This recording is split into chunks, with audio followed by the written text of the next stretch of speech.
प्रभु भक्तजनों, कार्तिक मास की कृष्ण पक्ष की चतुर्थी को करवा चौथ व्रत किया जाता है। इस दिन सुहागिन महिलाएं पति की लंबी आयु की कामना के लिए व्रत रखती हैं। इस व्रत में महिलाएं पूरे दिन निर्जला रहती हैं और चांद निकलने के बाद ही व्रत खोलती हैं। महिलाओं को चांद का बेसब्री से इंतजार रहता है। इस व्रत में व्रत कथा का बहुत अधिक महत्व है। दिन में महिलाएं एक साथ बैठकर व्रत की कथा को सुनती हैं। आइए आज हम सुनते हैं तीनों कथाएं जो बहुत ही महत्वपूर्ण हैं, जिनमें दो करवा चौथ की और एक गणेश जी की व्रत कथा है। ये तीनों कथाएं सुनने से इस व्रत का पूरा फल आपको मिलता है। पहली कथा इस प्रकार है कि एक साहूकार के 7 लड़के और एक लड़की थी। सेठानी के सहित उनकी बहुओं और बेटी ने करवा चौथ का व्रत रखा था। रात्रि को साहूकार के लड़के जब भोजन करने बैठे तो उन्होंने अपनी बहन से भी कहा कि अरे बहना, भोजन कर लो। इस पर बहन ने कहा कि उसका आज व्रत है, वह खाना चंद्रमा को अर्घ्य देने के बाद ही खा सकती है। सबसे छोटे भाई को अपनी बहन की ये हालत देखी नहीं गई, क्योंकि वो बहुत भूखी थी। सब भाई उसे बहुत प्यार करते थे।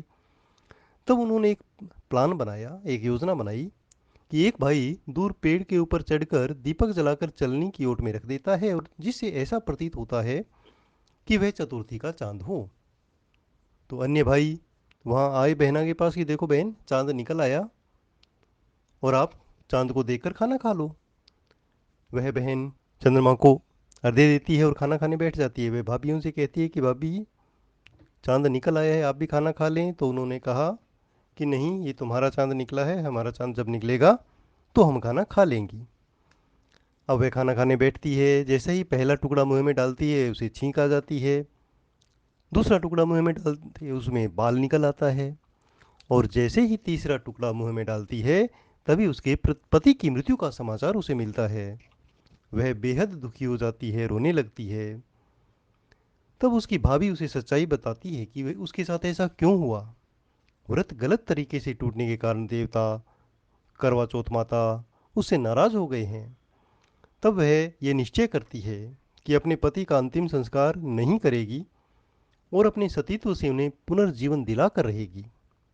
वह पूरे 1 साल तक अपने पति के शव के पास बैठी रहती है, उसकी देखभाल करती है और उसके ऊपर उगने वाली सुईनुमा घास को वह एकत्रित करती जाती है। 1 साल बाद फिर से चौथ का दिन आता है। वह व्रत रखती है। शाम को वह सुहागिनों से अनुरोध करती है कि यम सुई ले लो, पिए सुई दे दो, मुझे भी अपनी जैसी सुहागिन बना दो। लेकिन हर कोई मना कर देता है। आखिर एक सुहागिन ने उसकी बात मान ली। इस प्रकार उसका व्रत पूरा होता है और उसके सुहाग को नए जीवन का आशीर्वाद मिलता है।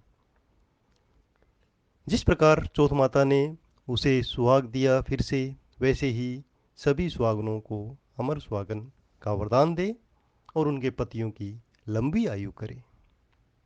अब हम सुनते हैं करवा चौथ की दूसरी कथा। इस कथा के अनुसार देवी करवा अपने पति के साथ तुंगभद्रा नदी के पास रहती थी। एक दिन करवा के पति नदी में स्नान करने गए तो एक मगरमच्छ ने उनका पैर पकड़ लिया और नदी के अंदर खींचने लगा। मृत्यु को करीब देखकर करवा का पति करवा को पुकारने लगा। अपना नाम सुनकर करवा दौड़कर नदी के पास पहुंची तो देखा कि पति तो मृत्यु के मुख में जा रहा है, मगर उन्हें खींच रहा है। करवा ने तुरंत एक कच्चा धागा लेकर मगरमच्छ को बांध दिया। करवा के सतीत्व के कारण मगरमच्छ कच्चे धागे में बंधा टस से मस नहीं हो पा रहा था। अब करवा के पति और मगरमच्छ दोनों के प्राण संकट में थे। तब करवा ने यमराज को पुकारा और अपने पति को जीवन दान देने के लिए और मगरमच्छ को मृत्युदंड देने के लिए कहा। यमराज ने कहा कि मैं ऐसा नहीं कर सकता, क्योंकि अभी तो मगरमच्छ की आयु शेष है, तुम्हारे पति की आयु पूरी हो चुकी है। अब करवा क्रोधित हो गई। उन्होंने यमराज से कहा कि अगर आपने ऐसा नहीं किया तो मैं आपको शाप दे दूंगी। अब यमराज जानते थे कि करवा तो सती है।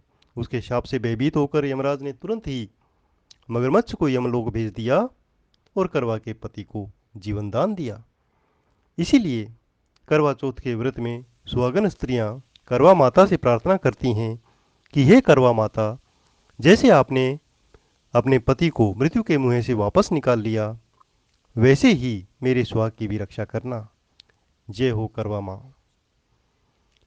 अब हम तीसरी कथा सुनेंगे, जिसमें गणेश जी और बुढ़िया माँ की कहानी बहुत प्रसिद्ध है।